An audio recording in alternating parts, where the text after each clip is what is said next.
Hello everyone, visual arts with Vini में आपका स्वागत है। फ्रेंड्स, कैसे हैं आप लोग? आई नो आप लोग को वेट रहता है हमारे नए अगला टॉपिक क्या आने वाला है उसका। और बिल्कुल वेस्टर्न आर्ट की टाइमलाइन का जिम्मा अगर मैंने उठाया है आप लोगों के लिए तो बिल्कुल मेरा ही फ़र्ज़ बनता है कि हम जल्दी जल्दी से उसको कंप्लीट कर लें। ठीक है, तो आज जो हमारा टॉपिक होने वाला है वो भी बहुत खास होने वाला है। क्यों होने वाला है? क्योंकि हर कोई इस टॉपिक पे ध्यान नहीं देता है, लेकिन मैंने आपको ये भी कहा है, जो लोग लाइव क्लासेस से जुड़ रहे हैं, यही भी कहा है कि वेस्टर्न आर्ट में जो ये टाइम पीरियड्स हैं वो बहुत इंपॉर्टेंट है। Time periods along with their artist, है ना, तो वो चीज़ें भी बहुत महत्वपूर्ण रखती है। आप लोगों ने नेट का लेवल, हम लोग बता दूं आपको, डेली वीकेंड में Saturday Sunday 5 PM live class लेते हैं हम लोग। फ्री लाइव क्लास है वो, सबके लिए ओपन चैनल पे ही रहती है वो। और उसमें ही आप लोगों को हम लोग जो नेट के पेपर सॉल्व कर रहे हैं, क्वेश्चन सॉल्व कर रहे हैं, आप लोग भी जान रहे होंगे कि उसका लेवल क्या है ना। तो इसलिए हमें सब कुछ पढ़ना पड़ता है।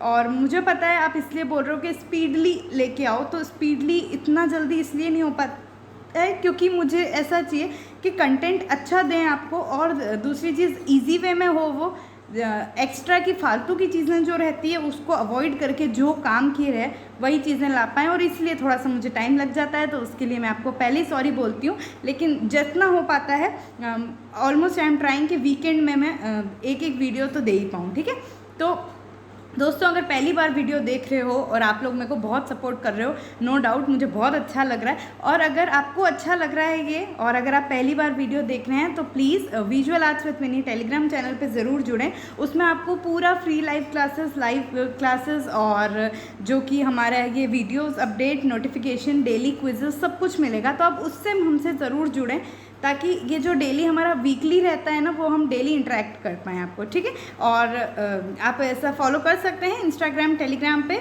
और अब हम लोग अपना कहानी आज की शुरू करते हैं, जो कि हमारा बहुत महत्वपूर्ण टॉपिक है। आप लोग देख ही चुके हैं कि शास्त्रीयतावाद क्या है। ठीक है, शास्त्रीयतावाद क्या है हम लोग पहले पढ़े ही हुए हैं। ठीक है, थोड़ा सेट कर लूँ मैं, एक सेकेंड, चलिए यहीं रहने देते हैं। ओके, तो क्लासिज्म को देखना है। अब देखिए, हम लोग बरोक टाइम, अभी किस टाइम पे आ रहे हैं वो आप एक बार याद करो। हम लोग जो चल रहे हैं वो हम रिनेसेंस के बाद का टाइम, जो कि किसको पोस्ट रिनेसेंस भी बोलते हैं, बरोक स्टाइल भी बोलते हैं, लेकिन बरोक शैली जो होती है वो हम पढ़ चुके हैं। उसका वीडियो आपको डिस्क्रिप्शन बॉक्स में मिल जाएगा, वो हम पढ़ चुके हैं। लेकिन एक बरोक टाइम पीरियड जो है, जो कि हम बोलेंगे कि 19वीं सेंचुरी तक चलता है, 17वीं सेंचुरी से स्टार्ट हुआ, उसके बीच में जो कहीं कहीं अलग अलग जो स्टाइल डेवलप हुए थे उसको कुछ कुछ इन नामों से जाना जाता है। बहुत कन्फ्यूज़न होते हैं, क्लासिज्म क्या है, न्यू क्लासिज्म है, वही क्लासिज्म है क्या, और यथार्थवाद ये पहले कैसे आ गया, बहुत क्वेश्चन। तो आज उन सब चीज़ों का सल्यूशन देने की कोशिश करेंगे हम। ठीक है, तो अब देखते हैं शास्त्रीयतावाद क्या था। ठीक है, उससे पहले हम बरोक के कलाकारों के बारे में पढ़ चुके हैं, चाहे वो स्पेन में हो, इटली में हो, है ना, हॉलैंड में हो, उनके सब पढ़ लिए हैं। रेम्ब्रांड, रूबेंस का तो सेपरेट वीडियो है ना। ये सब इंपॉर्टेंट आर्टिस्ट थे। फ्रांस हार्स ले लीजिए, ये सभी लोगों को हम लोग, कैरवेजियो ले लीजिए, कैरवेजियो इनमें भी आएंगे अभी आगे, लेकिन ये सभी चीज़ों से हम लोग आगे बढ़ चुके हैं। अब हम क्या देख रहे हैं? अब हम देख रहे हैं कि सबसे पहली बात शास्त्रीयतावाद क्या होती है। दूसरी बात जो कि मैंने लास्ट वीडियो में आपको बताया था कि इस समय को इस तरह से डिवाइड किया गया। रोकोको इसमें नहीं है, रोकोको नेक्स्ट वीडियो में होगा, क्योंकि एक सेपरेट शैली के उस पर लेंगे उसको, 18वीं शती के। लेकिन इसमें क्या है, इसमें शास्त्रीयतावाद और यथार्थवाद है। यथार्थवाद 19वीं शती का जो कला आंदोलन है वो नहीं है।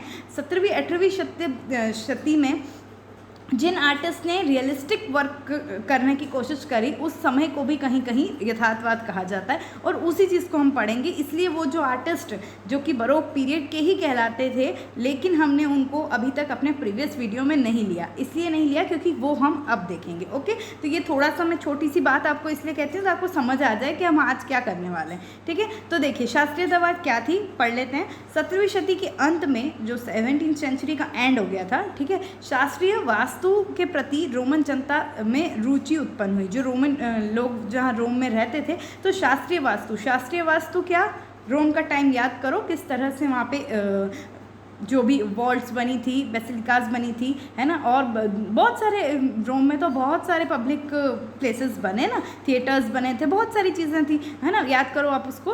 तो उसी के प्रति उन लोगों की क्या है, एक इच्छा उत्पन्न होने लगी कि उस टाइप से हम लोग जाएं। 17वीं सेंचुरी के आरंभ में, ये वास्तुकाल की बात कर रही हूँ, स्टार्ट किया के आरंभ में मेडोना का वर्क आपको पता है बरोक में बताया था, बर्निनी इनके साथ इन लोगों ने कार्य किया है, बोर्मिनी के साथ, है ना, वो कार्य किया है। तो मेडोना के कार्य में अनायासी कुछ तो जब मेडोना कार्य कर रहे थे तो उसमें क्या है, अपने यहाँ पे कुछ शास्त्रीय एलिमेंट्स दिखने लगे। शास्त्रीय एलिमेंट्स मतलब रोमन और यूनान, है ना, शास्त्रीय एलिमेंट्स को हम वही चीज़ से देखते हैं, ठीक है। तो वो दिखने लगे, कुछ बरोक तत्वों का भी समन्वय हुआ, लेकिन इसका मतलब ये नहीं कि हम बरोक भूल गए, क्योंकि देखिए एक समकालीन समय, उस समय जो चल रहा है वो चीज़ तो रहेगी ना, उसका इफेक्ट एकदम तो ख़त्म नहीं हो जाएगा। लेकिन आप जिसने एक बेस लेके, वो पुराना बेस लेके कार्य किया, उसी पर हम लोग बोलते हैं। जैसे आज राजा रवि वर्मा की बात करें तो वो, उनको हम क्या बोलते हैं कि उनकी शैली यथार्थवादी है, उनकी शैली में यूरोपियन प्रभाव है, लेकिन उसका मतलब ये तो नहीं कि उनका कार्य हमें यूरोपियन आर्टिस्ट जैसा लग रहा है,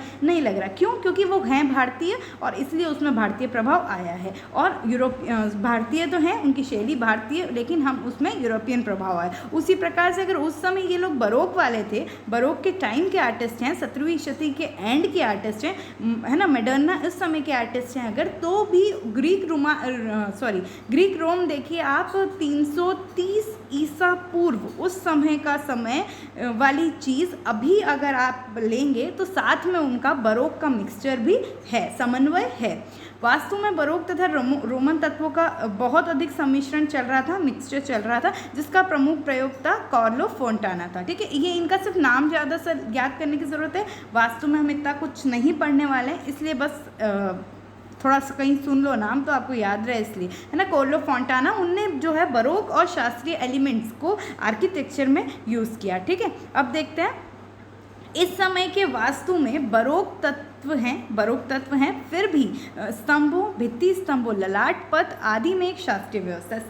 स्तंभ तो भूल ही नहीं सकते हो किस तरह से शास्त्रीयता में वहीं स्टार्ट हुए थे, है ना। डोरिक, आयनिक, कॉरिंथियन, कंपोजिट, टस्कन, डोजर्ट, सब चीज़ आपको ये सब क्लियर है, पहले सब बता चुके हैं, ठीक है। तो ये सारी चीज़ें जो है उसका इस समय के वास्तु में बरोक एलिमेंट्स तो था, डेकोरेटिव फॉर्म था, लेकिन क्या बोलेंगे, वो स्तंभ वगैरह, है ना, उसकी लाट जो शेफ्ट होती है, वो सब चीज़ें भी उसमें जो अरेंजमेंट थी वो शास्त्रीय थी।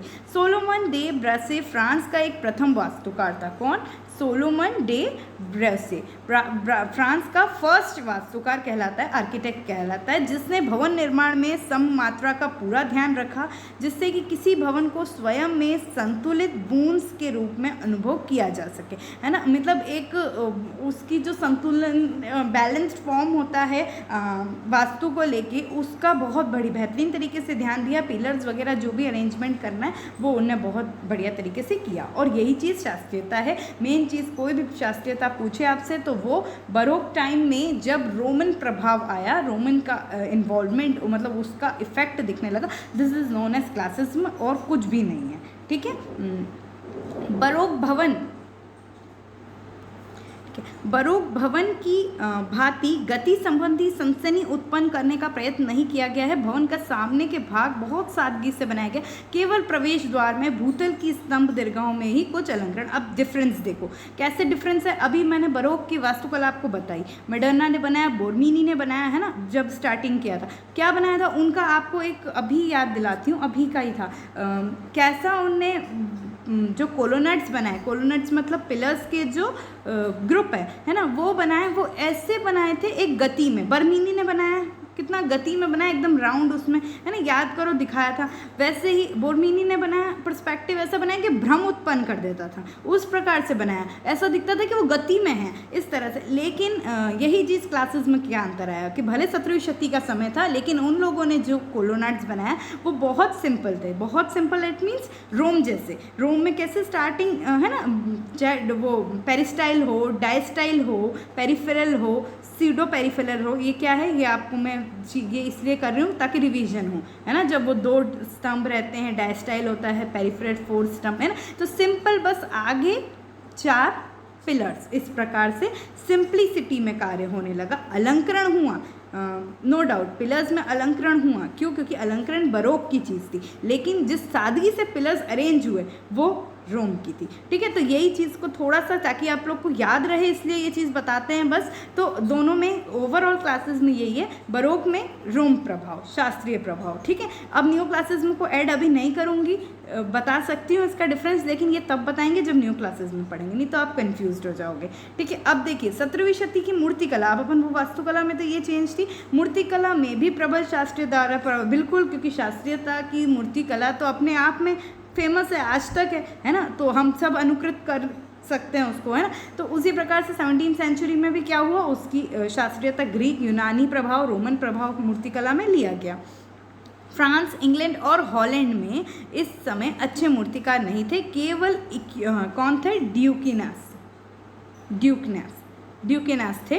देखिए फ्रांस, इंग्लैंड और हॉलैंड, जो कि ये हम लोग सब सेंटर्स अभी पढ़ेंगे, उसमें इस समय इतने अच्छे मूर्तिकार नहीं थे। एक कौन थे? ये ड्यूकेसना थे, और दूसरे तो अपने जो रूबेंस हैं फ्लैंडर्स में, तो रूबेंस भी एक मूर्तिकारी करते थे, तो वो उनको भी मानते थे, ठीक है। रोम में शास्त्रीय दृष्टि से 2 शिल्पी महत्वपूर्ण थे रोम में, है ना, कौन? ड्यूकेसनास, जिनका हम पहले बात कर सकते हैं, और एल्गर्डी, ठीक है। एल्गर्डी किसके शिष्य थे? लोडोवेको कैरेसी के शिष्य थे, ठीक है। तो ये थोड़ा सा जनरल, अपन इनको डिस्क्रिप्शन में नहीं पढ़ने वाले हैं, एल्गर्डी इनको मूर्तिकारों, उनका हम पेंटिंग्स पे ही जाएंगे, ठीक है। अब आते हैं पेंटिंग्स पे ही। देखिए 17वीं सेंचुरी में बरोक और शास्त्रीय दोनों ही शैली ने अभिव्यंजना और मुखरता की मुद्राओं को, मुखरता को प्रधानता दी है ना। एक सेकेंड, है ना, मुखरता को प्राथमिकता दी है, ना कि एक्सप्रेशन को, किसी भी चीज़ का एक्सप्रेशन को प्राथमिकता नहीं दी है, ठीक है। शास्त्रीय कलाकार ने, देखिए इसमें क्या मुखरता मतलब अभिव्यंजन, मतलब वो एक्सप्रेशन कर रहे हैं ना, एक्सप्रेशन से ज़्यादा कॉन्फिडेंस लेवल जो होता है, एक फोर्सफुलनेस होती है, एक है ना, एक मजबूती, उनको प्रधानता दी है इनने। दूसरी चीज़, शास्त्रीय कलाकारों ने रंगों, सघनता और मनोवैज्ञानिक यथार्थता को भी ग्रहण किया है। जो पुराने कलाकार हैं उनने इन चीज़ों को ग्रहण किया है। इससे कुछ कलाकार की कला को बरोक शास्त्रीयता भी कहते हैं, सिर्फ बरोक कला नहीं कह के बरोक शास्त्रीयता, जिसको बरोक क्लासिज्म भी कहते हैं, है ना, वो भी कुछ कलाकार की कलाओं को कहते हैं। यह प्राचीन और चरम पुनरुत्थान के सिद्धांतों पर भी निर्भर रहा, ठीक है। इसलिए क्या लिखा है, रंगों की प्रति आकृतियों को महत्व दिया है, और इतनी गति भी नहीं थी, भीड़ भी कम थी। अब ये अंतर चीज़ें देखिए, बरोक में क्या था, हमने बताया स्पीड दिखाया है ना, अच्छी खासी भीड़ है चीज़ों में, लोगों में भीड़ है। लेकिन इसमें क्या है कि सबसे पहले तो शास्त्रीयतावाद में रंग, सघनता, इनको बल दिया गया है बरोक में, जो क्लासेस में अपन जिसकी बात कर रहे हैं। पेंटिंग की बात आ गई, अब पेंटिंग पे आ चुके हैं, ठीक है। दूसरी चीज़ जो चरम पुनरुत्थान काल है, रेनेसेंस है, उनका भी इफेक्ट देखने को मिला है। तीसरी चीज़ के आकृति इफेक्ट कैसे देखने को मिला है कि जैसे रंग, जो वेनिस की कलाकार करने लग गए थे कि रंग में ज़्यादा, जैसे विसेली, जॉर्जियन इनने किया ना, रंग में ज़्यादा महत्व दिए, वो चीज़ नहीं हो कि यहाँ पे भी आकृतियों को महत्व ज़्यादा दिया गया एज कंपेरिजन टू रंग। कुछ आर्टिस्ट हैं जिन्हें उनके जैसे काम किया है शैली इनके, लेकिन फिर भी बरोक शास्त्रीयता इस चीज़ में डिपेंड करती है, ठीक है। और गति भी नहीं है और भीड़ भाड़ भी कम है, ठीक है। ये एक थोड़ा सा जनरल लिखो। अब अपन इनको आर्टिस्ट जिनके बारे में मेन पूछा जाता है, जिनके वर्क के बारे में पूछा जाता है, उनको हम थोड़ा सा देखते हैं। निकोलस पोसिन, एक ये ऐसे कलाकार हैं ये भी जिनको बरोक के अंदर आप लेते हो, लेकिन इनका कार्य शास्त्रीयतावाद पे था, क्लासिज्म पे था। कभी मत भूलिएगा, कभी भी आएगा उन्होंने किस शैली में कार्य किया है, तो वो शास्त्रीयतावाद से प्रभावित थे, निकोलस पोसिन। 1594 से 1665 इनका टाइम पीरियड रहा है। इनका इनका जन्म एवं बचपन नॉर्मंडी के एक फार्म ले एंडलनी में हुआ है, ठीक है। कहाँ पे इनका जन्म भी वहीं हुआ, बचपन भी वहीं बीता है, नॉर्मंडी के एक फार्म ले एंडलनी में, ठीक है। अब उनके पिता कौन थे? हेनरी चतुर्थ की सेना में थे वो, उनके पिता, है ना। तो पिता हेनरी चतुर्थ की सेना में थे, और उनकी जल्दी डेथ भी हो चुकी थी, है ना, बहुत जल्दी डेथ हो गई थी, इवन बहुत छोटे थे वो तभी। फिर क्या हुआ, वो निकोलस पोसिन जो है वो कार्य करना चाहते थे, पढ़ना चाहते थे, चित्रकारी करना चाहते थे। बहुत उनकी इच्छा क्या थी, उनकी इच्छा तो रोम जाने की थी, इटली है ना, रोम जाने की, उधर की देखने की, वहाँ का कार्य, वहाँ के उस समय क्या होता था, वहाँ की कलाकारी को बहुत फेमस माना जाता था। तो उनकी इच्छा थी, धन एकत्रित करके वो रोम गए। फिर वहाँ जाकर उनकी मुलाकात किससे हुई, कार्डिनल बारबोनी से हुई, और उन्होंने उसे एक चित्र बनाने का आदेश दिया। किसने, बारबोनी ने। अब क्या हुआ, 1440 में कार्डिनी रेशियोल्ड ने उन्हें वापस पेरिस जाने का, जो है ना, इन्हीं ने उसे वापस पेरिस जाने का आदेश दे दिया कि 1640 में आप वापस पेरिस चले जाओ और एक बड़ा पोर्ट्रेट बनाओ, ठीक है। फिर क्या हुआ, पोसीन का मुख्य लक्ष्य क्या था, देखो, इनकी कला में प्राचीन यूनानी रोम नैतिकता और त्याग की भवन का प्रभाव रहा, ठीक है। इनके उसमें क्या, किसका, पुराना जो एंशियंट रोम ग्रीक वाला चीज़ थी उसका तो था ही सही, और बिल्डिंग में भी उसी प्रकार से उसका प्रभाव देखने को मिला। उन्होंने 5 मनस्तुतियों का स्रोत बढ़ा दिया, मतलब उन्होंने जो वर्क किया ना, ठीक है, 5 मनस्थिति मतलब क्या, उनने जैसे 5 स्टाइल में, मन के 5 स्टाइल होता है ना, डोरिक है, लीडियन, फ्रीजियन। इसमें डोरिक मतलब स्थिर चित्रण है, लीडियन फ्रीजियन कठोर एकदम, लीडियन दुख में, खुशी में, धार्मिक, इस तरह से 5 मनस्तुतियों में उनने उनका कार्य, मतलब उनने ऐसा किया है, ठीक है। अब ये थोड़ा सा जनरल ही था, देखिए ज़्यादा कुछ इसमें नहीं बताएंगे क्योंकि अभी क्लासेस में और रियलिज्म वो पूरा करना है, इसलिए थोड़ा बहुत कम ही, बस एक इन जनरल इंट्रोडक्शन मिल गया आपको। अब इनका पेंटिंग देखिए, इस पेंटिंग में आप वो सब चीज़ें देख सकते हैं कि किस तरह से रोम और बरोक की चीज़ों का मिक्सचर मिल रहा है हमको, ठीक है। तो क्या है, ये मारा के जल को मारा के जल को ईथा नहीं होगा, स्वीटनिंग मतलब वो शुद्ध करते हुए एक तरह से मूसा, है ना, इस तरह से जल को शुद्ध कर रहे हैं वो। 1627 से 28 है पोसीन का ये, और ऑयल ऑन कैनवास है। मानव कृतियों को टिशियन और वेरोनीज जैसे संयोजित किया गया है, ठीक है। हमने जो वेरोनीज और टिशियन का पढ़ा है, वेनिस की कला में पढ़ा है, मैनरिज्म में पढ़ा है जिसमें वेरोनीज, तो आप देखिए उनको ये इस प्रकार से चित्रित किया गया है, आकृतियों को थोड़ा सा उनका प्रभाव देखने को मिला है। ये क्या है, मंगल और वीनस, मार्स और वीनस की कृति 1630 में, ऑयल ऑन कैनवास। इनकी पृष्ठभूमि में नाटकीयता है, थोड़ा सा ड्रामेटिक फॉर्म, क्योंकि बरोक शैली है ना, तो ड्रामेटिक ड्रामा तो आएगा। टिशियन की रंग योजना का भी प्रयोग, मैंने आपको यही बोला कि ज़रूरी नहीं है कि उन चीज़ों को, मतलब आकृतियों को महत्व दिया है, लेकिन कलर स्कीम जैसे उन लोगों की यूज़ की गई है वेनिस की कलाकारों के। तो टिशियन की रंग योजना आप देखो तो थोड़ा सा उस हिसाब से वो प्रभावी मिलते हैं। 2 प्रकार के संयोजन में अलग अलग चित्रित इसको किया गया है ना, ये अलग अलग इधर किया गया है। चलिए दूसरा देखिए, जर्मेनिकास की मृत्यु, डेथ ऑफ जर्मेनिकास, 1630 से 31, ऑयल ऑन कैनवास। ये चित्र जब देखो उनने बताया ना अभी मैंने कि कार्डिनल बर्निनी ने उनसे चित्र बनाने को कहा था, है ना, उनने पहला तो यही वाला चित्र था वो, डेथ ऑफ जर्मेनिकस, ठीक है। ये पोसीन ने बनाया था उनके लिए, आप देख सकते हैं। चलिए दूसरा देखें, सैलन एर एंडीमियन, ठीक है, 1630 से 30 में बनाया इनने, ऑयल ऑन कैनवास। यह एक काव्यात्मक अथवा दार्शनिक अनुभूति में इसमें रोमांस सुरक्षित रखा गया। देखिए ये एक सैलन और एंडीमियन, सैलन ना वो हैं शायद वो जो बोलते हैं ना चांद के गॉड, ऐसा हैं वो, और इनका लव स्टोरी है एक तरह से, उसको शो किया गया, उनके रोमांस को शो किया गया, और इतने अच्छे तरीके से शो किया गया कि पीछे देखिए सूर्य देव भी अपना रथ लेके उनके पास आए, वो पीछे आप उसका बैकग्राउंड देखो कितना सुंदर बनाया गया। तो इस तरह से उसका कहने का मतलब है इस पेंटिंग में कुछ, ठीक है। आगे देखते हैं, रेप ऑफ सबाइंस, ठीक है, ये 1638 ऑयल ऑन कैनवास किसने बनाई है, रेप ऑफ सबाइंस किसने बनाई है, निकोलस पोसी ने। रेप ऑफ यूरोपा किसने बनाई है, टिशियन वेसेली ने। रेप ऑफ डॉटर ऑफ लेस्यूपियस किसने बनाई है, पीटर पॉल रूबेंस ने। बहुत अलग अलग हैं लेकिन हमको याद रखना है। 1637 से 38 टाइम है इसका। ऑयल ऑन कैनवास है ये। इसमें संतुलित विकर्णों लिखा है ना, के आधार पर संयोजन है। इसमें रंग शीतलता और रचना विधि शीतल है, बहुत रंग कलर कॉम्बिनेशन बहुत शीतल ठंडक उसमें है। रचना विधि वो भी बहुत बढ़िया है और बहुत संतुलित है। ठीक है, एक और देखो, बैक्स की विजय, ट्रायम्फ ऑफ बच्चूस गॉड ऑफ, कोई गॉड, किसके गॉड कहलाते हैं ये नहीं, पर एक भगवान जैसे है ना, तो उनकी विजय का ये दृश्य है रथ में, बहुत सुंदर। 1635 से 36 देखिए, ये निकोलस पोसीन का है, शास्त्रीयतावाद के अंतर आता है। वीनस और एडोनिस ये वाला चित्र है, देखो। ठीक है, इसमें क्या है, ऑयल ऑन कैनवास। ये थोड़ा सा मुझे क्लियर नहीं मिल पाया, आप देख लेना इस तरह से, दो भाग में है ये, जैसे कि है ना, ये दो भाग का संयोजन है।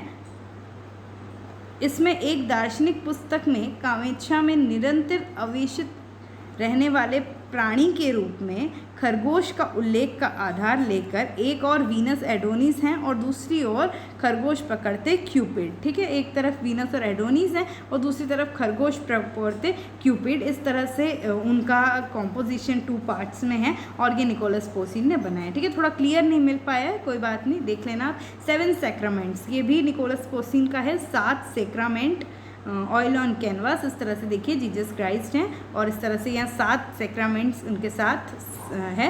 1637 से 40 के बीच में है ना।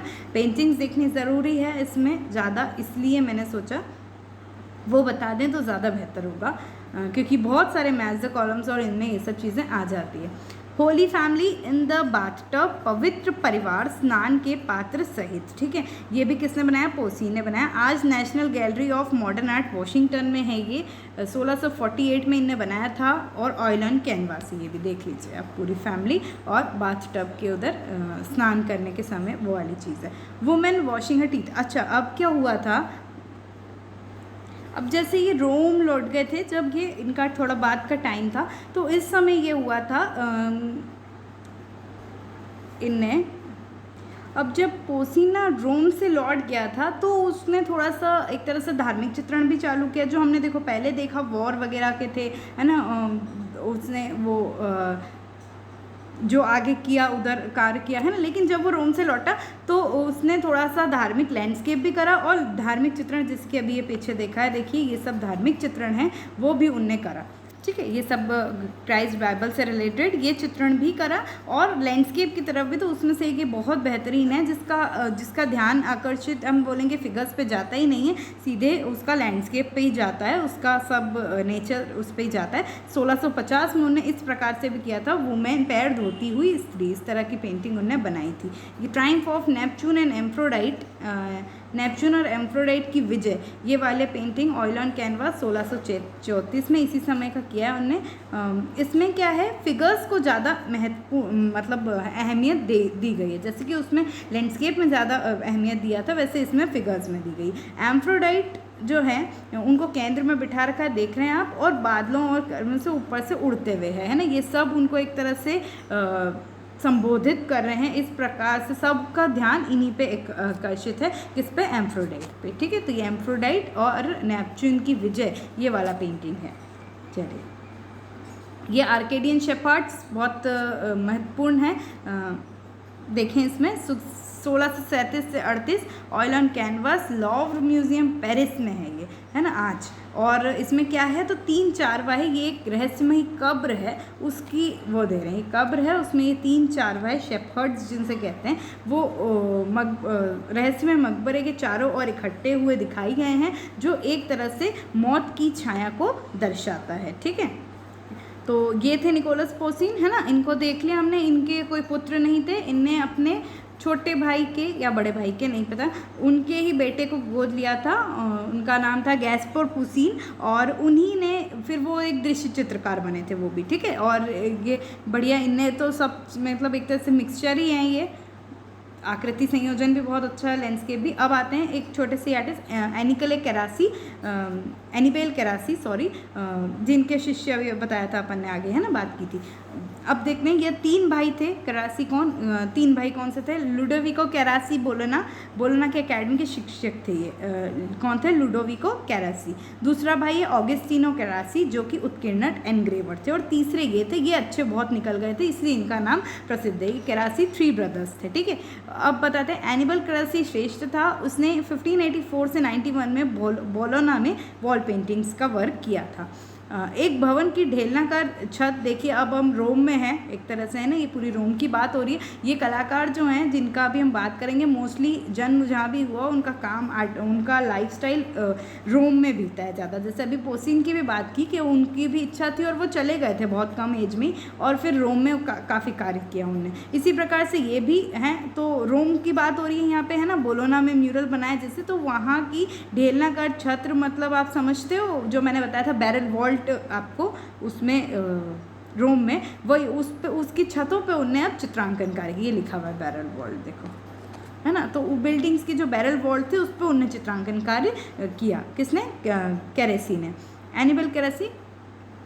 अब क्या है भाई, रोम के फिनेज गैलरी में अंकित उसके चित्र, जो कि उनने फिनेज गैलरी में अंकित किया। वॉल पेंटिंग म्यूरल के लिए फेमस थे। इस चीज़ को, बस इस चीज़ के लिए मैंने आपको ये 4 लाइनें लिखी हैं, एनिबल केरासी, ठीक है।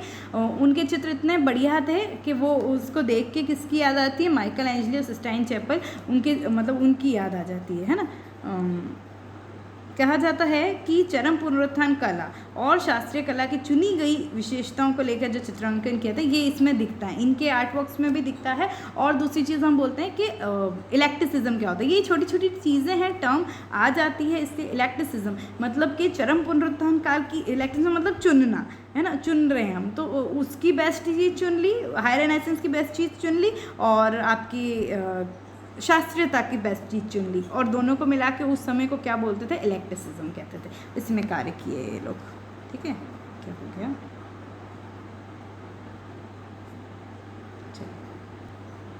चलिए आगे देखते हैं। अब ये तो थे एनिबल केरासी। अब क्लाउड लोरेन, ये भी एक बहुत महत्वपूर्ण, पोसिन जैसे ही क्लासिसिज्म के आर्टिस्ट। मायर कोट कहाँ पे हुआ? मायर कोट में उनका जन्म हुआ, लोरेन का। लेकिन इसके आगे देखो ब्रैकेट में लिख ही दिए हैं कि ज़्यादा से ज़्यादा समय रोम में बीता है। ऐसे सभी कलाकारों का हाल यही था यहाँ, है ना। 12 वर्ष की आयु में अनाथ हो गए थे वो। बहुत कुछ चित्रकारों के संपर्क में आया और रोम चला गया। 1618 से 20 नेपल्स भी रहा, लेकिन फिर वापस रोम आ गए, ठीक है। 1-2 साल के लिए नेपल्स भी गए, लेकिन फिर वापस रोम आ गए थे। बहुत छोटी उम्र में वो भी हो चुके थे, वो अनाथ हो चुके थे। रोम में उसने एक दृश्य चित्रकार के यहाँ नौकरी, मतलब अब अनाथ हो गए तो ऑब्वियसली आप समझेंगे कि इतनी अच्छी फाइनेंशियल कंडीशन नहीं थी, है ना, लेकिन फिर भी कार्य करना था और जज्बा है भाई उनका। तो देखो कितना बढ़िया तरीके से कार्य किए। रोम में उसने एक दृश्य चित्रकार के यहाँ नौकरी करी, जो रीतिवादी सही उससे कार्य करता था, ठीक है। रीतिवादी पद्धति से कार्य करते थे, मैनरिज्म स्टाइल से कार्य करते थे। वह मतलब अब जैसे है ना, और उससे पहले की चीज़ें वहाँ पे वो मतलब एक तरह से अनाथ बच्चा है, तो बहुत सारी शेफ़ का कार्य कर रहे हैं क्लाउड लोरेन ने ना। ये मैंने ज़रूरी नहीं समझा लिखने को, लेकिन मैं बता रही हूँ कि ऐसे छोटे छोटे काम किए हैं, कई खाना बनाया, उस तरह से शेफ़ का कार्य किया है उन्होंने, है ना। फिर बाद में एक समय पर आके उनको रोम में किसी के यहाँ नौकरी मिली, एक दृश्य चित्रकार के यहाँ नौकरी करने लगे। वो रीतिवादी उसमें कार्य करते थे, वहाँ वो उनका खाना भी बनाते थे और उनकी चित्रशाला में भी उनका एक सहायता करते थे, तो उनकी दिनचर्या, दैनिक जीवन चल जाता था इस तरह से, ठीक है। अब वह निकोलस पोसिन से भी प्रभावित हुए थे, उस समय के कंटेम्प्रेरी थे तो बिल्कुल होंगे। इसलिए उसकी संपूर्ण रुचि प्रकृति चित्रण में थी, लेकिन इसलिए थे उनसे प्रभावित थे, और उनकी संपूर्ण, एक अनाथ बच्चा है और बहुत प्रकृति से बहुत जुड़े हुए थे वो। कई तो ऐसी भी चीज़ आती थी, शायद आगे लिखा भी होगा, कि वो प्रकृति को एक तरह से मंदिर समझते थे और खुद को पुजारी, है ना। तो प्रकृति चित्रण पे बहुत कार्य किया है। प्रकाश का अध्याय करने उसने जो कलाकृतियाँ बनाई, उसका कोई 200 वर्ष पश्चात प्रभाववादी, जब इम्प्रेशनिज्म आएगी अब इसके 200 साल बाद, उसके द्वारा भी प्रभाव अद्वितीय है। मतलब उसको भी एक तरह से प्रभाव, जो उसने कार्य आज किया है ना प्रकाश को लेकर, उसका प्रभाववादी शैली में आगे जाके पड़ा है, ठीक है। अब देखते हैं इनका थोड़ा सा वर्क। आइजैक और रेबेका की शादी। ऑयल ऑन कैनवास है, ध्यान मानव कृतियों पर नहीं जाता, लैंडस्केप प्रकृति का सुंदर उस पर, क्योंकि लैंडस्केप आर्टिस्ट उस पर ज़्यादा ध्यान दिए उस पर जाता है। आप इस समय का पेंटिंग देख के नोटिस कर सकते हैं कि किस तरह से क्लासिक मूवमेंट चल रहा है, ठीक है। ये आइजैक और रेवेना, ये देखो बहुत बढ़िया, embarkation of the queen of Sheba, Sheba की रानी की सागर यात्रा, ये भी आप देख रहे हैं एक तरह से लैंडस्केप है, और कितना सुंदर, और क्या कार्य से क्या कार्य अब होने लग गया आप वो खुद देख सकते हैं, ठीक है। 1648 में फ्लाइट ऑफ इजिप्ट, मिस्र को पलायन, ऑयल ऑन कैनवास है, 1635 में इनका कार्य हुआ है, ठीक है। तो यही फ्लाइट टू इजिप्ट है। ये रूबेंस ने भी एक ऐसे ही बनाया था ना, Holi family in the Egypt, और है ना डिपार्चर ऑफ होली फैमिली, ये इजिप्ट वाला कार्य रूबेंस के, उससे भी आप लोग याद रखिएगा। चलिए आगे देखें, क्लियोपाट्रा, क्लियोपाट्रा भी एक ऐसे म्यूरल लैंडस्केप काइंड है, देखिए उसी के जैसा, पिछले 1642-43 ऑयल ऑन कैनवास, सब पोसिंग के कार्य। अब हम आते हैं, ये हमारा थोड़ा छोटा सा शास्त्रीयतावाद था, इतना याद रखना है, ये दोनों आर्टिस्ट दोनों तीनों के बारे में थोड़ा सा नॉलेज रखना। अब हम आते हैं 17वीं 8वीं शताब्दी की जो रियलिज्म के बारे में मैंने पिछले बरोक में भी बात की थी, वो क्या है, ठीक है। अब यथार्थवाद देखिए, अब इस समय क्या हुआ था, जब देखिए यथार्थवाद एक ऐसी चीज़ है, मैं बोलूँगी यथार्थवाद जो रियलिज्म है, जो आप देख रहे हो, आपको थोड़ा सा यथार्थवादी इमिटेशन, अनुकृति करना, ये चीज़ें ऐसी है जो कि शास्त्रीय टाइम से चल रहा था। शास्त्रीय टाइम मतलब क्लासिकल टाइम, एंशियंट टाइम से, ग्रीक रोमन से चल रहा था, लेकिन जैसे जैसे आर्टिस्ट आगे आते गए वो उस चीज़ को भुलाते गए, है ना, अपने समय पे उस चीज़ को दबाते गए यथार्थवाद को। लेकिन कुछ कलाकार जैसे आए जिनने कि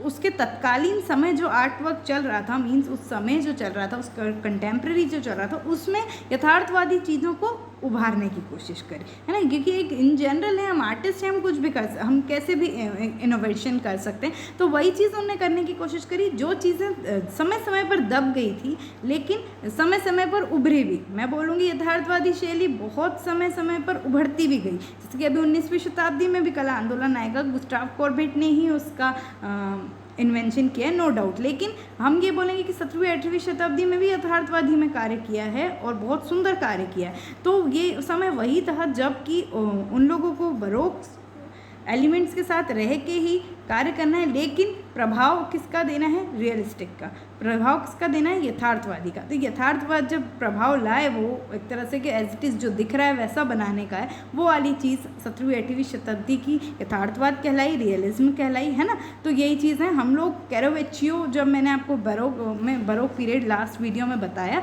उसमें मैं इसका हिंट आपको पहले ही दे चुकी थी कि किस तरह से उस समय कार्य हुआ, है ना, उसमें ज़्यादा डिस्कस। लेकिन इस समय मोस्टली क्या था, देखो ये सिंपल बताया कि रंगीन मूर्तियाँ स्पेन और फ्रांस, फिर इटली भी ये रंगीन मूर्तियों की कला उगने लग गई थी। वो भी यथार्थवादी कैसी कि एक तरह से उसमें कैसी यथार्थवादी शैली आ रही थी कि जो दिख रहा है वैसा बना रहे हैं ना, रंगीन कांच की आंखें लगा रहे हैं, कलरफुल प्रॉपर मूर्ति बना रहे हैं, वो चीज़, ठीक है। ये कंपनी बहुत दिखी करती है।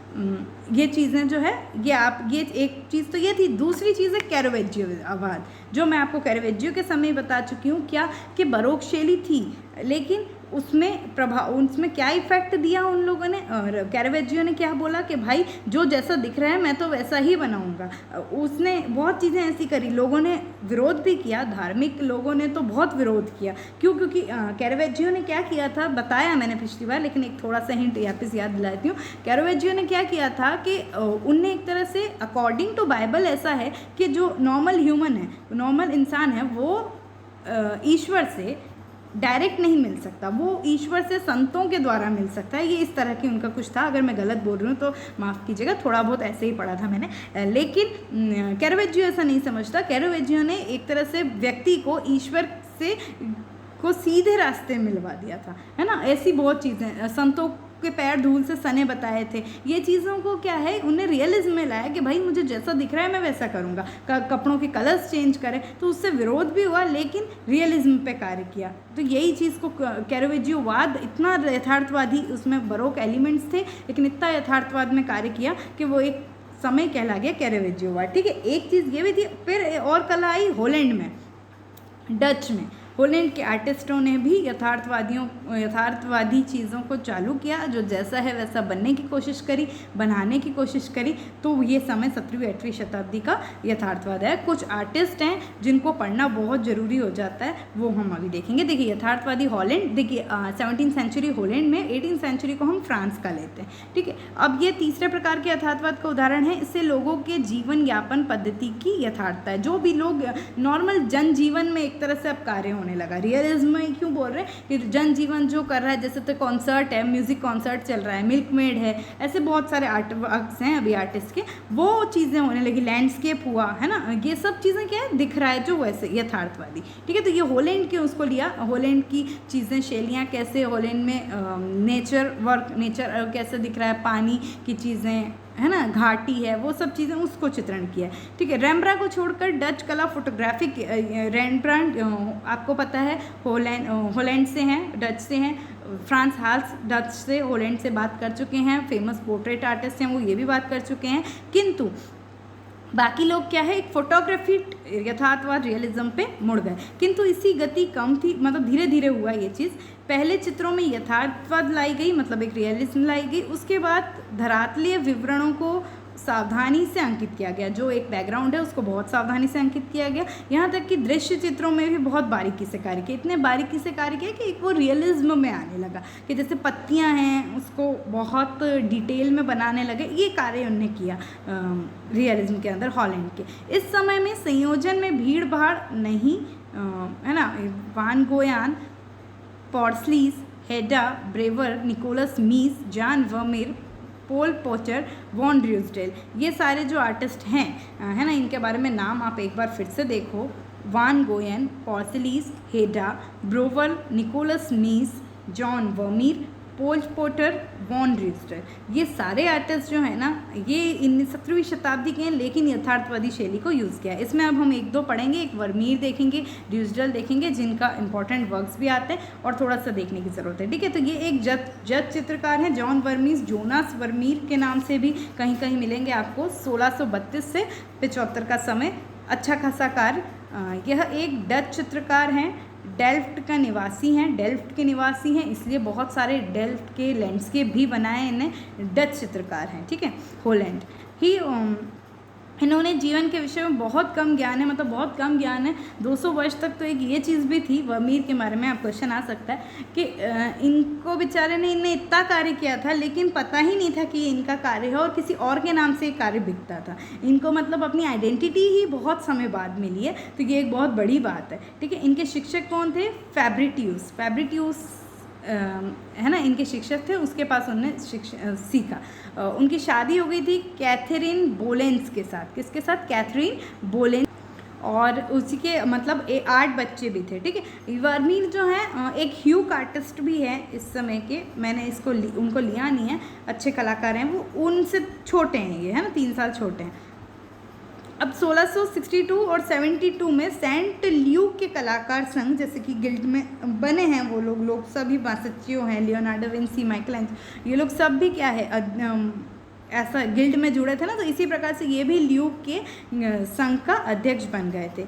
यह संसार का श्रेष्ठतम रंग साजों में से एक है। कलर्स को बहुत बढ़िया तरीके से वो किया, जैसे विसेली अपने आर्ट्स उस रंग के उससे जाने जाते हैं ना, उसी प्रकार से इनके चित्रों में हाथी दांत जैसी चमक है, चमक बहुत है चित्रों में। एनामेल जैसे चिकने धरातल और जल जैसी शीतलतादायक प्रभाव इसमें मिलती है। ठंड शीतलता है आर्टवर्क्स में, मैं तो यही कहती हूँ देख के कि एक शीतलता है वर्मीर के आर्टवर्क्स में। ये बहुत फेमस आर्टवर्क्स हर कहीं देखने को मिलेगा। Head of a young girl बोलते हैं, युवती की मुखाकृति, या गर्ल विथ पर्ल ईयरिंग, ये वाली भी इसको, मतलब ये पर्ल ईयरिंग दिख रहा है ना इनका, ये ईयरिंग को कितने सुंदर तरीके से बनाया। ये वाला पेंटिंग जॉन वर्मीर का है, और इसको ये नाम से भी बोलते हैं ना, हेड ऑफ यंग गर्ल। किसका? 1665 में ऑयल ऑन कैनवास पे बनाया है इन्हें। कॉन्सर्ट इनका बहुत इम्पॉर्टेंट, 64 में oil on canvas music concert चल रहा है। अब एक चीज़ आपको फिर से बताऊं, जो चीज़ें लिख नहीं पाते एक बताते हैं। देखिए अंतर क्या है, जो हम हॉलैंड के अभी तक कलाकार के बारे में बात कर रहे थे, कैसे चेंज हुए। वर्मीर ने, रेम्ब्रांड ने क्या किया था? चायरोस्क्यूरो में काम किया था, लाइट को डार्क के साथ बैलेंस किया था, है ना, डार्क भी दिया था, काफ़ी डार्क दिया था, उससे लाइट दिख रही थी, जो भी हो। लेकिन इसमें क्या है, इसमें इतना डार्कनेस नहीं दिखेगा देखना, लेकिन जो चीज़ है, चीज़ में लाइट का यूज़ बहुत बेहतरीन है।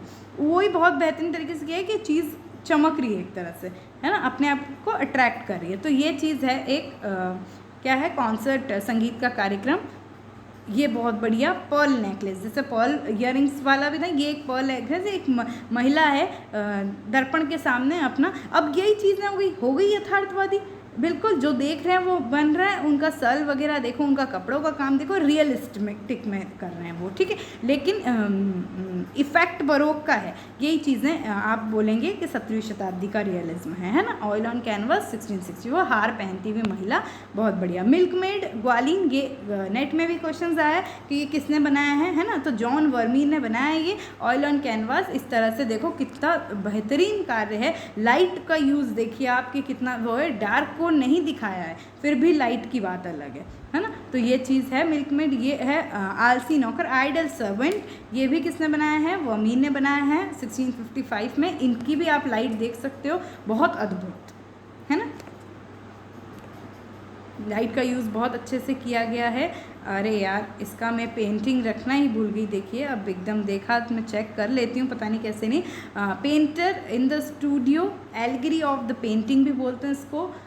ये है वर्मीर का। देखिए वर्मीर एक ऐसे आर्टिस्ट हैं, याद रखो, उन्हें सेल्फ पोर्ट्रेट नहीं बनाया है एक भी। देखिए इतना यथार्थवादी में कार्य किया है, सोचो हाथ कितना अच्छा होगा, लेकिन अपना पोर्ट्रेट एक भी नहीं बनाया। 1668 में ये बनाया था इनने, एलिगरी ऑफ द पेंटिंग, है ना, देख लेना आप लोग, सॉरी माफ़ करना, मैं पता नहीं क्यों रखना भूल गई। वियना में है वो आज। इसमें वो खुद का स्टूडियो चित्रित किए हैं, लेकिन फिर भी उसमें जो खुद को बनाया ना, वो खुद को पीठ से बनाया उनने और आगे मॉडल खड़ा किया। तो वो चीज़ है कि उनने अपना सेल्फ पोर्ट्रेट कभी नहीं बनाया, याद रखिएगा। और इस तरह से उनने एलिगरी ऑफ पेंटिंग बनाया है। गर्ल विथ रेड हेड, ये दोनों पता नहीं क्यों रखना भूल गई, लेकिन आप देखना ये भी बहुत बढ़िया, ऐसा मैं बताई ऐसी हेड में, रेड हेड में, बहुत फेमस पेंटिंग है वर्मीर का। और पता नहीं क्यों वो शायद इसमें आया नहीं, क्या हो गया, माफ़ करना। Oil on canvas 65, national gallery of art Washington DC में है ना। एक लड़की रेड हेड पे है, बहुत फेमस पेंटिंग है, दोनों पेंटिंग बहुत फेमस है, बिल्कुल देखना आप। पेंटर इन द स्टूडियो और girl with red head, Lal head के साथ लड़की। अब ये व्यू ऑफ डेल्फ, जब ये अपने आखिरी समय में नहीं, डेल्फ में ही रहते थे ना, तो आखिरी समय में नहीं बोल रही हूँ, तो सबका याद ऐसे ही रहता है। तो वहाँ के देखिए कितने सुंदर चित्रांकन किए, बहुत सारे किए हैं, मैं एक ही लाई हूँ, देखना लैंडस्केप आप उनका, डेल्फ जहाँ रहते थे वहाँ के दृश्य चित्रण बहुत प्यारे वर्मीर ने किया है। कितना यथार्थवादी शैली में कार्य किया है वो आप देख सकते हो, ठीक है। ऑयल ऑन कैनवास है। वर्मीर की कला का उसके समकालीन कलाकारों को प्रभाव पड़ा और बाद के कलाकारों पर भी प्रभाव पड़ा। जैकोब मठेव, निकोलस मीस में यह देखा जा सकता है। जिन आर्टिस्ट इनका नाम हम पहले ले सकते हैं, मठ्यू, ये सब हैं, इसमें इनका यथार्थवादी शैलियों का इफेक्ट पड़ा है। इस समय के दृश्य चित्रकार भी बहुत श्रेष्ठ हैं। Aert van der Neer, Jan van Goyen, Paul पोबर्ट, Aelbert Cuyp, Jacob van Ruisdael, ये सब उनके समय के दृश्य चित्रकार बहुत फेमस हैं।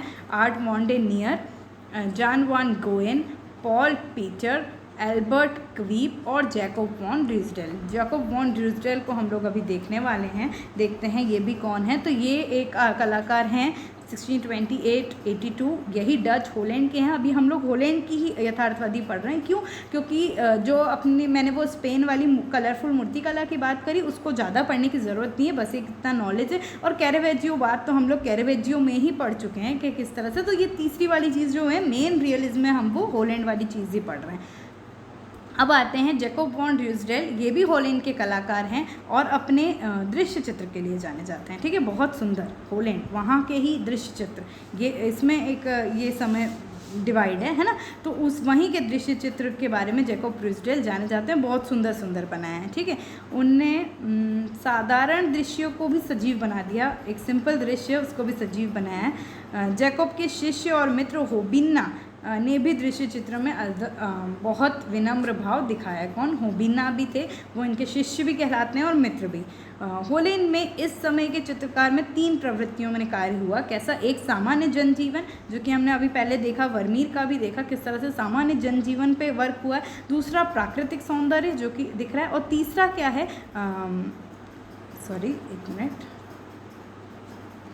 तीसरा क्या है, पिक्चर्स है ना, और द नेचुरल ब्यूटी। और तीसरी चीज़ है कि होलैंड की एक्टिविटीज़, होलैंड की जो ये नीचे आ गया है इसलिए, एक तो प्राकृतिक सौंदर्य और दूसरा होलैंड में जो सागर तट हैं, अभी हम देख रहे हैं, अभी आप लोग लैंडस्केप, डेफ्ट का लैंडस्केप देखे, उससे पहले लैंडस्केप देखे है ना, पोसिन लोरेन का भी देखे थे जो पहले, वो तो ये तो अभी होलैंड की बात हो रही है। तो ये सब चीज़ें उनके जो होलैंड की सागर तट और इनको लेके भी कार्य किया गया है सब ने, ठीक है। ये हो गया ड्यूसडेल। अब इनका देखो कुछ पेंटिंग, इस तरह से पवन चक्की, वाटर मिल, देखो कितना बढ़िया होलैंड का वहीं का है, ये सागर तट का कार्य किया है इनने। ये विंड मिल है ऊपर वाला, ये वाटर मिल है, ऐसा ये पेंटिंग उन्होंने किया है। 1617 का समय चल रहा है ये। अब ठीक है, अब देखते हैं आगे। ये आ गया, एक सेकेंड, शोर एट शेवनिंजन का सागर तट है, उसको ये सब बड़ा सा बनाया। इसमें भी आकृतियों का ध्यान नहीं जाता, लैंडस्केप पे ज़्यादा डरता है। ड्यूसडेल को जलीय झरनों अथवा चट्टानों, कगारों के दृश्य बनाना बहुत अच्छा लगता था। ऐसा लगता था कि वह ये वाली चीज़ जो मैंने आपको पहले किसके लिए बोली थी, लोरेन के लिए बोली थी, वही चीज़ है कि वो खुद को एक पवित्र स्थान, मतलब प्रकृति को एक पवित्र स्थान मानते थे और वहाँ का पुजारी खुद को मानते थे। कौन? ड्यूसडेल। ड्यूसडेल जिस तरह से हम बोलते हैं फ्रांस हेल्स कौन है, पोर्ट्रेट आर्टिस्ट, वैसे ड्यूसडेल एक लैंडस्केप आर्टिस्ट है। जेविश सिमेट्री, ये भी उनका ही कार्य है, ऑयल ऑन कैनवास पे है, 1654 और 55 पे। किसने बनाया है? ड्यूसडेल का है, ठीक है। अब ये जीन एंटोनी वटेउ, ये जो है, ये अब 8वीं शताब्दी के यथार्थवाद पे मुड़ गए हैं हम लोग, फ्रांस के लिए, है ना, फ्रांस आर्टिस्ट हैं ये, 8वीं शताब्दी फ्रांस के हैं। पुसीन और लोरा ने दृश्य चित्र की नींव डाली थी, मीन्स उस समय आपको याद है क्लासेस में से उन्हें एक नींव डाली थी, किंतु उसका जीवन रोम में बीता था। उनका मैं बात कर ही रही हूँ कि वो जहाँ भी उनका जन्म हुआ, लेकिन उनका अधिकतम जीवन रोम में बीता था। फ्रांस में अभी तक ऐसा कोई नहीं था जो इस तरह से कार्य को आगे बढ़ा सके, इस समय की बात चल रही है ना, कर पाए। तो जो वटेउ थे, जीन एंटोनी वटेउ, ये जो थे, फ्रांस में किस भी कलाकार ने स्टेज राष्ट्रीय शैली का स्थापन नहीं किया था, इनने ये प्रयास किया था, ठीक है। इनका जन्म वॉलेंसियाना में हुआ था। फ्रांस और फ्लेमिश, मतलब फ्लैंडर्स की जो बॉर्डर है, उसमें उनका जन्म हुआ था इस समय, ठीक है। उनके पिता बढ़ई का कार्य करते थे, इसलिए बोलेंगे बढ़ई का कार्य करते थे, और इसलिए बोलेंगे कि बहुत गरीब स्थिति में थे वो लोग, है ना, ज़्यादा फाइनेंशियल कंडीशन अच्छी नहीं थी, बहुत विरोध भी करते थे ये बेचारे, जैसे तो भी मन लगा के उनसे पूछने भी गए थे कि मैं इसमें पढ़ाई के लिए, तो उनने मना कर दिया था, पैसे देने से, खर्च देने से भी मना कर दिया था। फिर उनने क्या किया, नगर पालिका में कार्य करने वाले एक चित्रकार से शिक्षा लेनी चालू करी वहाँ पर, लेकिन 1702 में उनकी भी मृत्यु हो गई थी। ये पूरी जीवन गाथा वटेउ की है ना, उनकी मृत्यु हो गई थी। अब उनको समझ आया, बोले पता है पापा तो वैसे ही विरोधी हैं, जाने देंगे नहीं, करने देंगे नहीं कुछ काम, तो क्या किया उन्होंने, पेरिस के एक चित्रकार के साथ वहीं के एक दृश्य चित्रकार के साथ पेरिस भाग गए, क्योंकि वो उनके अब जो सीख रहे थे, जैसे वो तो डेथ हो चुकी थी, अब क्या करूँ भाई, पापा तो कहीं भी लगा देंगे ऐसा वैसा, तो उनकी डेथ हो गई। उनके पिताजी बढ़ई थे, चाहते थे कि अच्छा खासा कार्य करें, मतलब जिम्मेदारी समझे, मेहनती रहें, तो इसलिए किए थे। लेकिन वो क्या किया, पेरिस भाग गए। अब पेरिस भागे तो जिसके साथ भगे थे ना, क्या लिखा है, वाटो को एक ऐसी चित्रशाला, हाँ बताती हूँ मैं, बट जो जिसके साथ भगे थे ना, तो वो अब उसका भी खर्चा मुश्किल हो रहा था, उसको खुद को काम नहीं मिल रहा था, तो उसने इसको छोड़ दिया था। इन्हें छोड़ दिया था, तो एक सोचो, इतने प्रदेश में वो अकेले रह गए थे वटेउ। फिर उनको एक चित्रशाला में ऐसे कार्य मिला कि वहाँ उनको धार्मिक चित्र बनाकर दर्जनों के हिसाब से दुकानदारों को बेचा जाता था, तो ऐसे कार्य वो करें।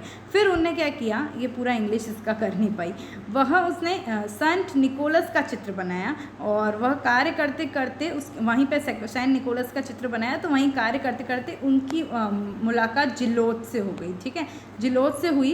और जिलोट से हुई, जो उसी कला से प्रभावित हुआ और उसके साथ रहने लगा कि मतलब बहुत साल फिर वो प्रभावित हुए, अपने साथ ले गए और कार्य भी करते थे, साथ में रहने लगे, लेकिन फिर लड़ाई पर उनसे भी कुछ नहीं जमी और लड़ाई हो गई।